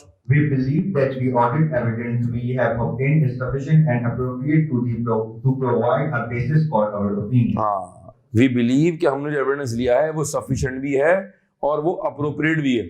जहां लिखा हुआ है सफिशिएंट एंड अप्रोप्रिएट, इस पे लिख दें रेफरेंस आइजा 500, बताऊंगा अगले हफ्ते आ रहा होगा आइजा 500। जहां लिखा हुआ है सफिशिएंट एंड अप्रोप्रिएट, वहां पर सिर्फ ब्रैकेट में लिख दें आइजा 500, बस ये लिख के छोड़ दें। ठीक है, आगे चलो। नेक्स्ट हेडिंग क्या आ रही है? ठीक है, नेक्स्ट हेडिंग आ रही है की ऑडिट मैटर, ये आज हम नहीं पढ़ रहे। ठीक है, इसको स्किप करें, आगे चलें। नेक्स्ट हेडिंग पे है शाबाश। फिर क्या आ रहा है? अदर इंफॉर्मेशन, इसको भी छोड़ दो, आगे चलो। नेक्स्ट हेडिंग पे आओ। जी हाँ, जोर से पढ़ो। Responsibilities of management and those charged with government for financial statement. हाँ, नेक्स्ट हेडिंग पढ़ो। Responsibilities of management and those charged with governance for the financial statement. रुक जाओ, हेडिंग पढ़ के क्या लग रहा है, क्या होगा इसके अंदर? शेयर होल्डर को क्या बताने जा रहे हो कि मैनेजमेंट की जिम्मेदारी क्या है? अच्छा, अगर ये ना बताएं तो सर हो सकता है कुछ शेयर होल्डर कंफ्यूज हो जाएं और वो ये समझेंगे कि ये जिम्मेदारी भी हमारी है। हम कौन? इसका मतलब है कि मैं क्लैरिफिकेशन के लिए या एक्सपेक्टेशन गैप कम करने के लिए क्या कर रहा हूं, मैं ये बातें रिपोर्ट में मेंशन करके क्लैरिफाई कर रहा हूं ताकि कोई भी कंफ्यूज ना हो। पढ़ो साकिब, पैराग्राफ पढ़ो। Management is responsible for the preparation and fair presentation of the financial statements in accordance with IFRS and for such internal control. And for such internal control, आगे वर्ड। अब मुझे बताएं मैं ये रिपोर्ट कैसे पढ़ाऊं बगैर वो बेसिक टर्म्स क्लियर किए हुए। अच्छा, गौर करना है कि मैनेजमेंट के एम्बिट में क्या क्या आ रहा है। दोबारा पढ़ें। Management responsible, Management is responsible for the preparation and fair presentation of financial statements in accordance with IFRS and for such internal controls as management determines is necessary to enable the preparation of financial statements that are free from material misstatement. That are free from 3 examples, या तो policy का मसला या treatment का मसला या दोबारा MM में 3 बातें थी, या तो पॉलिसी का मसला, ट्रीटमेंट का मसला या डिस्क्लोजर का मसला। याद आ रहा? कोई पढ़ा था हमने, सारी बातें सामने आ रही हैं। वेदर ड्यू टू फ्रॉड, और या तो फ्रॉड के रास्ते या, ठीक है जी। नेक्स्ट पैराग्राफ पढ़ के छोड़ देंगे, अभी नहीं समझा रहा, पढ़ो next paragraph. In preparing the financial statements, management is responsible for assessing the company's ability to continue as a going concern, disclosing as applicable matters related to going concern, and using the going concern basis of accounting unless management either intends to liquidate the company or to cease operations or has no realistic alternatives but to do so. ठीक है। Those charged with governance are responsible for overseeing the company's financial reporting process. ये जो paragraph अभी आपने पढ़ा है, इस पर एक डैश बना हुआ है, उस डैश पे लिखें to be discussed in ISA 570 going concern. अभी इसको स्किप कर रहा हूं मैं, ठीक है, अभी मैं समझाने बैठूंगा तो बात कहीं और चली जाएगी। डैश में लिख दें to be discussed in ISA 570 going concern. ठीक हो गई बात? अब जो अगली हेडिंग है ना भाई, वो है बहुत इंपॉर्टेंट, सारी कहानी उसमें छुपी हुई है। हेडिंग पढ़ें जी, क्या है? Auditor's responsibilities for the audit of the financial. हाँ, यहां पर क्या बता रहे होंगे हम? यहां पर हम बता रहे हैं कि हमारी जिम्मेदारी क्या है। अब है असल, यहां मार्क कर ले, वेरी वेरी इंपॉर्टेंट। शाबाश, पढ़ना शुरू करें जी। Our objectives are to obtain reasonable assurance. Reasonable assurance, कौन सा अश्योरेंस? इसको अंडरलाइन करें, और अगले लेक्चर में जो लेक्चर नंबर 7 होगा उसमें आ जाएगा कि रीजनेबल क्या होता है। ठीक है, कुछ बात बहरहाल पहले भी हमने की है इसके ऊपर जी। दोबारा पढ़ें। आवर ऑब्जेक्टिव्स, ये आवर कौन है जी? पढ़ें। Our objectives are to obtain reasonable assurance about whether the financial statement as a whole are free from material misstatements, whether due to fraud or error. Whether due to fraud और आगे चलो। And to issue an auditor's report that includes our opinion. That includes our opinion. अब एक एक जुमला समझ आ रहा है? ये समझें कि सारे पजल को ना आज हम सॉल्व कर रहे हैं। एक वर्ड वहां पढ़ा, एक वर्ड वहां पढ़ा, एक वर्ड उधर, सारे वर्ड में कहां ला रहा हूं? एक फ्रेम में लेके आ रहा हूं, और फ्रेम में क्या है? Audit report. आगे चलो। Reasonable assurance is a high level of assurance, but it is not but is not a reasonable assurance। कोई गारंटी नहीं है किस चीज की? that an audit conducted in accordance with ISOs will always detect a material misstatement when it exists. हमने इस बात की गारंटी नहीं दी कि तमाम गलतियां पकड़ में आ जाएंगी। हमने इस बात की गारंटी नहीं दी है कि हमारे ऑडिट के बाद अकाउंट्स में कोई भी मिसस्टेटमेंट नहीं बचेगी, होंगी। हम तो ऑडिट कर ही सैंपल बेस पर आए। प्रोविजंस के होने का रिस्क है, इनहेरेंट लिमिटेशन याद आ रहा है, रिस्क ऑफ फ्रॉड भी है। लिहाजा हमने रिपोर्ट में शेयर होल्डर को क्लियर कर दिया है कि भाई हमारा ओपिनियन कोई गारंटी शारंटी नहीं। आगे चलो। अच्छा थोड़ा और स्लो पढ़ना सके, और रीडिंग स्लो करो जी। Misstatements can arise from fraud or error and are considered material if individually or in the aggregate they could reasonably be expected. रुक जाओ। मिसस्टेटमेंट्स, गलतियां जो कि फ्रॉड की वजह से भी हो सकती हैं और एरर की वजह से भी हो सकती हैं, वो गलतियां मटीरियल हो सकती हैं, चाहे कोई एक गलती हो या एग्रीगेट में हो सकता है कि एक गलती भी मटीरियल हो और हो सकता है 6 गलतियां कंबाइन करके क्या बन जाए, मटीरियल। सर ये मटीरियल का कॉन्सेप्ट कहां आएगा? ऊपर लिखो आइजा 320। ऑडिट की दुनिया खुल रही है और ऑडिट के छींटे आप पर पड़ रहे हैं, हल्के हल्के से गीले हो गए हैं जब। ठीक है जी, ये जो हम रिपोर्ट पढ़ रहे हैं ये आइजा 700 है, एविडेंस आइजा 500, मटीरियल क्या है आइजा 320 जो हम चैप्टर बाय चैप्टर पढ़ रहे होंगे। दोबारा पढ़ेंगे। Misstatements can arise Misstatements can arise from fraud or error and are considered material if individually or in the aggregate they could reasonably be expected to influence the economic decision of the users taken on the basis of these financial statements. ठीक हो गया, आगे चलो। As a part of an audit in accordance with ISO's we exercise क्या professional judgment. आ गया भैया, अब समझ आ रहा है वर्ड क्यों पढ़ा था, रिपोर्ट में लिख रहे हैं आप। आज बहुत सारी बातें ना क्लेरिफाई होगा। अच्छा यूं पढ़ा था हमने, हम रिपोर्ट में कह रहे हैं कि हमने ऑडिट में क्या एक्सरसाइज किया, professional judgement and we maintain professional scepticism throughout the audit, start of the audit, during the audit और एट दी। अब अकल में आ रहा है कि क्या चल रहा था? दोबारा पढ़े सरकार। As part of an audit in accordance with ISO, we exercise professional judgment and maintain professional skepticism throughout the audit. अच्छा अब आ रहा है वी ऑल्सो, और उसके बाद नीचे 5 पॉइंट दिए, मैं चेक करो 1 2 3 4 5। आज हम पढ़ रहे हैं 1 और 2, आज हम 3 और 4 और 5 नहीं पढ़ रहे। पूछो क्यों? जब हम audit report as a separate topic cover करेंगे तो फिर बताऊंगा, आज नहीं बता रहा। आज हम क्या पढ़ रहे हैं? Point number 1। इस वक्त पॉइंट नंबर 1 और 2 तुम्हारे समझने के लिए बहुत काफी हो जाएगा। साकिब आपने करना है कि आपने हर पॉइंट को ऊपर से लिंक करना है, जैसे वी ऑल्सो करके। तो पहला पॉइंट स्टार्ट करते हैं, we also. We also identify. We कौन है? किससे कह रहे हो? हाँ तो कहो ना, कहो। We also identify and assess the risk of material misstatement of financial statement. Whether एक मिनट, हम ये कह रहे हैं कि हमने आइडेंटिफाई किया और हमने फाइनेंशियल स्टेटमेंट में गलतियों के होने के रिस्क को असेस किया, वेदर ड्यू टू फ्रॉड, चाहे वो गलतियां फ्रॉड के रास्ते हो या फिर हमने क्या किया, डिजाइन एंड परफॉर्म प्रोसीजर। फिर हमने प्रोसीजर किए, याद आ रहा है जो किया वो प्रोसीजर, मैं तर्जुमा कर रहा हूं उर्दू में। फिर हमने प्रोसीजर किए ताकि वो जो रिस्की एरियाज हैं हम उनको रिस्पॉन्स कर सकें एंड ऑब्टेन एविडेंस, ताकि एविडेंस ले सके जो कि सफिशिएंट भी हो और अप्रोप्रिएट भी हो, ताकि हम ओपिनियन दे सकें। ऑडिट में 4 चीजें, जो किया वो प्रोसीजर, जो देखा वो सपोर्ट, जो मिला और जो एंड में दे रहे हैं ऑडिट। अब वो समझ आई बात? तमाम बच्चे ये पैरा खुद से दोबारा पढ़े जो अब तक साकिब ने पढ़ा है, वी ऑल्सो वाला। वी ऑल्सो आइडेंटिफाई खुद से पढ़े, 3 लाइन, शाबाश जी। आ रहा समझ? अब आगे बढ़ते हैं जी। अब एक और बड़ी अहम बात करते हैं, रिस्क ऑफ, जी आगे पढ़ें। the risk of not detecting a material misstatement resulting from fraud is higher. हाँ, अगर अकाउंट्स में कहीं फ्रॉड है तो हम शायद फ्रॉड से होने वाली गलती शायद ना पकड़ पाए। क्यों? As fraud may involve collusion, forgery, intentional omission, misrepresentation, or the override of internal. जी मैं दोबारा पढ़ रहा हूं। The risk of not detecting a material misstatement resulting from fraud is higher than one resulting from error. जो गलतियां error से हो रही हैं उनको पकड़ना आसान है, जो गलतियां फ्रॉड की वजह से हो रही हैं उनको पकड़ना मुश्किल है, क्योंकि फ्रॉड करने वाले ने फ्रॉड सामने नहीं रखा होगा, छुपाया होगा। क्यों? क्योंकि फ्रॉड में involve collusion, forgery, intentional omission, misrepresentation और द ओवरराइड ऑफ कंट्रोल। ये सब फ्रॉड की बहनें हैं, ये फ्रॉड के सिबलिंग्स हैं, यूं कह लें आप।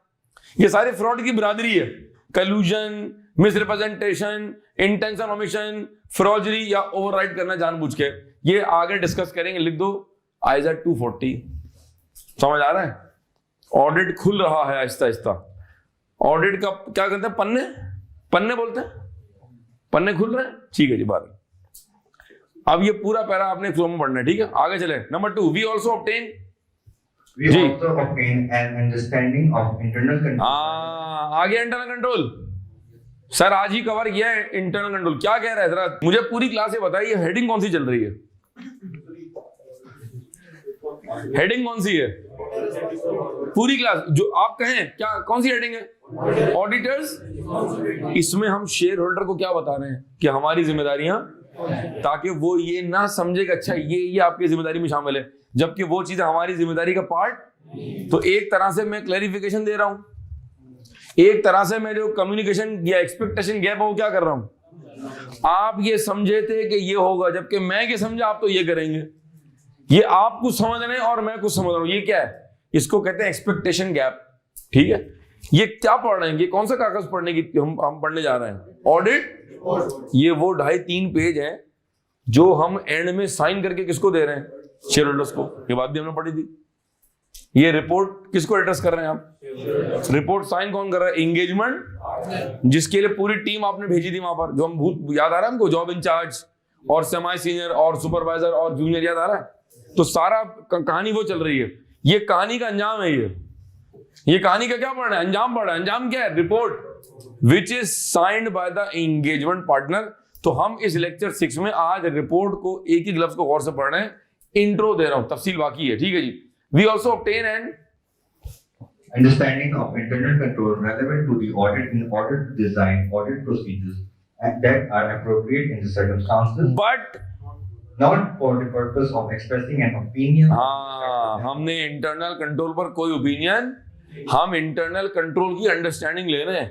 हमने इंटरनल कंट्रोल पर कोई ओपिनियन, क्योंकि हमारे स्कोप में, हमारे ऑडिट के स्कोप में सिर्फ और सिर्फ फाइनेंशियल स्टेटमेंट्स का ऑडिट शामिल है। हम किसी और चीज के ऊपर, किसी और मैनेजमेंट रिपोर्ट के ऊपर या इंटरनल कंट्रोल के ऊपर हम कोई ओपिनियन देने नहीं है। एज पर आइजा हमारे स्कोप में सिर्फ क्या शामिल है?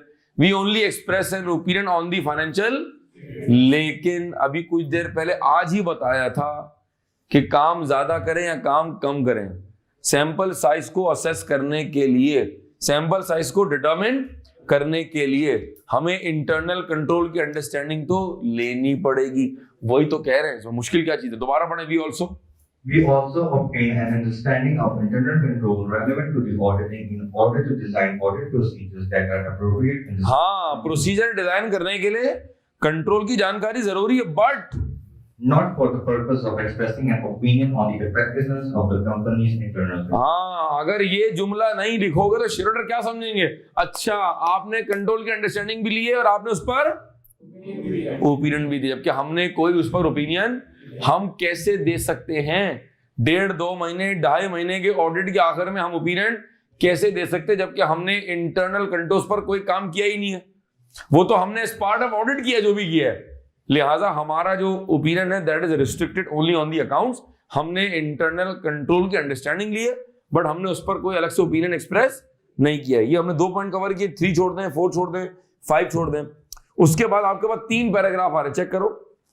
जो फर्स्ट पैराग्राफ है लिखा हुआ वी कम्युनिकेट, उसके बाद आ रहा वी ऑल्सो प्रोवाइड, फिर आ रहा फ्रॉम द मैटर, आ रही है, ठीक है। तीनों पैराग्राफ छोड़ दें फिलहाल, अभी नहीं पढ़ना आपने। फिर उसके बाद एक और हेडिंग आ रही है, उस हेडिंग पे लिखा हुआ report on other legal and regulatory requirements, ठीक है। इसको भी छोड़ दें फिलहाल। 2.5 लाइन दिया हुआ है, आगे है 4 हेडिंग, चारों बातें काम की हैं। लिखा हुआ नेम ऑफ एंगेजमेंट पार्टनर, क्या मतलब है? सिंपल है, उस पार्टनर का नाम आ जाएगा जिसने ऑडिट की जिम्मेदारी ली है। अगर मैं ईवाई में हूं और अगर वो एंगेजमेंट पार्टनर मैं हूं, तो नेम ऑफ एंगेजमेंट पार्टनर में नाम आ जाएगा साजिद कपाड़िया का, क्योंकि उस पूरे ऑडिट का जिम्मेदार कौन था? मैं था, ठीक है जी। Signature in the name of the firm, the personal name of the auditor और बोथ एज अप्रोप्रिएट। मैं ईवाई में होता हूं और ईवाई में 20 ऑडिट पार्टनर्स हैं, जिनमें से एक साजिद कपाड़ी हैं। अब साजिद रिपोर्ट साइन करें, जावेद करें, बशीर करें, साकिब करें, महरीन करें, असमा करें, रिमशा करें, जो भी रिपोर्ट साइन करेगा, the report will be signed in the name of the firm Ernst and young. मैंने अपनी फर्म खोल ली, मेरी फर्म का नाम है साजिद एंड को चार्टर्ड अकाउंटेंट्स, साजिद एंड को चार्टर्ड अकाउंटेंट्स। अब फर्म मेरे नाम की है, पार्टनर भी मैं हूं और फर्म का नाम भी यही है, ऐसा ही है। इसका मतलब है अब क्या होगा, अब एंगेजमेंट पार्टनर में भी मेरा नाम आ रहा है और नीचे जो फर्म का दस्तखत है उसमें भी मेरा नाम आ रहा है। तो मैं ये कह रहा हूं द रिपोर्ट, रिपीट करता, report can be signed in the name of the firm और the personal name of the partner as the case में be. Signature is the name of the firm, the personal name of the auditor और both as appropriate. फिर आखिर में आ रहा है auditor's address, EY Karachi, EY Lahore, EY Islamabad. यहां पर उस दफ्तर का एड्रेस आता है जिसने वो जिम्मेदारी ली है। हमारे पास जो ब्रांडेड फर्म्स हैं, बिग 4 और बिग 3 हैं, उनके दफातर जो है वो डिफरेंट शहरों में है। EY, KPMG, even Yusuf Adil and AFF, they have their offices in Karachi, Lahore and Islamabad। अब एक क्लाइंट लाहौर का था तो वहां पर आएगा ENY लाहौर ऑफिस। AFF ने क्लाइंट किया है लेट्स से इस्लामाबाद का, तो साइन आएगा अर्नस्ट एंड यंग अपना AFF या AF फर्गूसन इस्लामाबाद, ताकि शेयर होल्डर को पता चले कि इस ऑडिट की जिम्मेदारी आपके किस दफ्तर ने ली है। We don't write the full address, only Karachi, only Lahore, only Islamabad. ठीक है, ये बात समझ आ रही है।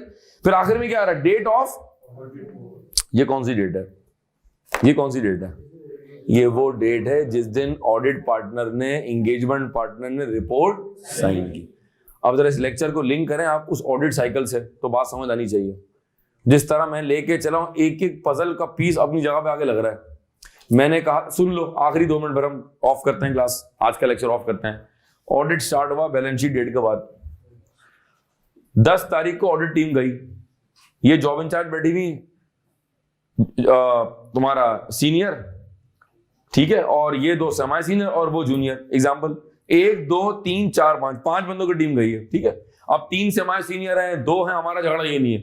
हमारा झगड़ा है team must have a good mix of both seniors and semi senior and junior. हालांकि बात हो चुकी है कि जरूरी नहीं है कि ये कॉम्बो, बहुत मर्तबा सिर्फ जूनियर चले जाते हैं और बहुत मर्तबा सिर्फ सीनियर होते हैं, ठीक है। आइडियली क्या होना चाहिए, जॉब टू जॉब वेरी करता है। एक ऐसी जॉब को हमने देखी EY के अंदर जहां 2 सीनियर गए हैं, वहां काम छोटे लेवल का था ही नहीं, और एक ऐसी जॉब भी हमने देखी जहां 2 जूनियर चले गए, ठीक है। बाहर ये डिस्कशन नहीं हो रहा, हम एक एग्जांपल बना रहे हैं आपको। एग्जांपल ये है, ये ऑडिट टीम गई, ऑडिट शुरू हुआ 10 तारीख को। कब स्टार्ट हुआ, 1.5 महीने में ऑडिट खत्म हो गया। इस जॉब इंचार्ज के काम को रिव्यू करने के लिए वी हैड असिस्टेंट मैनेजर, और असिस्टेंट मैनेजर के ऊपर एक था सीनियर मैनेजर और एक था ऑडिट पार्टनर। ये पूरी जॉब तकरीबन चली लेट से 45 दिन या 50 दिन। 40 दिन बाद मुझे मैनेजर ने कहा जी हम दोनों ने जॉब रिव्यू कर ली, ये असिस्टेंट मैनेजर, ये सीनियर मैनेजर, सर अब आप देख लें। अब जब सारा काम हो चुका था, audit partner will quickly review the file कि मेरी टीम ने क्या काम किया हुआ है, ठीक है ना। ये मैं बहुत ही आपको समराइज बता रहा हूं। 6 बॉक्स फाइलें बनी हुई हैं, P&L के हेड्स हैं, बैलेंस शीट के हेड्स हैं, जो जो आपने काम किया उसको बहुत ही क्विकली मैं अपने मैनेजर्स के साथ बैठ के रिव्यू कर लूंगा। वंस आई एम सेटिस्फाइड कि मेरी टीम ने काम जबरदस्त किया है और हमने तमाम ऑडिट प्रोसीजर कर लिए हैं, हमने सैंपल बेस पे चीजों को, P&L बैलेंस शीट को वेरीफाई कर लिया है, now I am in a position कि मैं अब रिपोर्ट साइन कर सकता हूं। और अज्यूम कर रहे हैं कि मैं दे रहा हूं ट्रू एंड फेयर व्यू, जिसको नेक्स्ट क्लास में बताऊंगा। This is called unmodified opinion. क्या बोलते हैं, ये जो ट्रू एंड फेयर व्यू देते हैं, क्या ये जो हम ट्रू एंड फेयर व्यू देते हैं, ये कहलाता है अनमॉडिफाइड ओपिनियन। क्या कहलाता है ये, अनमॉडिफाइड ओपिनियन, ठीक है। अब मैंने रिपोर्ट साइन कर दी जिसमें लिखा हुआ ऊपर accounts are giving a true and fair view, और मैंने रिपोर्ट पर सिग्नेचर कर दिया। Once again the report can be signed in the name of the firm Ernst and Young, KPMG, AF Ferguson and co, Rahman Sarfaraz and co, और it may be signed in the personal name of the partner as the case may be. तो जिस दिन मैंने वो report sign की है वो date है मिसाल के तौर पे 16 फरवरी, क्योंकि मैं 14 फेब को जरा बिजी था, ठीक है। तो मैंने रिपोर्ट साइन की कब, 16 फरवरी। तो जो 16 फरवरी डेट है वो कहलाएगी date of report, that is called DOR, called what, date of report. हजरत ये हमने आज लेक्चर नंबर 6 में रिपोर्ट भी देख ली। अगर हम गौर से देखें तो एक सफा ये, अगर मैं उल्टा चलूं, एक सफा ये, दूसरा और तीसरा और ये चौथा, ये 4 पेज का डॉक्यूमेंट जो हमने पढ़ा, ये क्या है? ये है ऑडिट रिपोर्ट, ये है वो असल कागज, ये है वो एक्चुअल में ऑडिट का डिलीवरेबल जिसके लिए ये सारा ऑडिट हुआ और जिसके लिए हम ये पूरा बैच कंडक्ट कर रहे हैं और जिसके लिए हमने पूरी महफिल सजाई हुई है। हम A to Z समझने जा रहे हैं और ये उसका Z है। ये है ऑडिट रिपोर्ट, इसको कहते हैं एग्जांपल ऑफ अनमॉडिफाइड। अनमॉडिफाइड में हम कहते हैं accounts are giving a true and fair view. यहीं से मैं अगले लेक्चर नंबर 7 का आगाज करूंगा और अगला जो हमारा जो सेशन होगा उसमें बताऊंगा कि मैनेजमेंट लेटर क्या होता है। हम उसमें डिस्कस करेंगे कॉन्सेप्ट ऑफ अकाउंटेबिलिटी और हम अगले लेक्चर में कवर करेंगे what is the concept of assurance engagement. हम कवर करेंगे what is the concept of N assurance engagement और उसके बाद हमारी बेसिक मुकम्मल हो जाएगी और हम स्टार्ट करेंगे हमारे इस बैच का जो पहला टॉपिक है, that is ISA 500 by the name of audit evidence. जो कुछ अब तक किया है उसको रिवाइज करें एंड विल मूव फॉरवर्ड।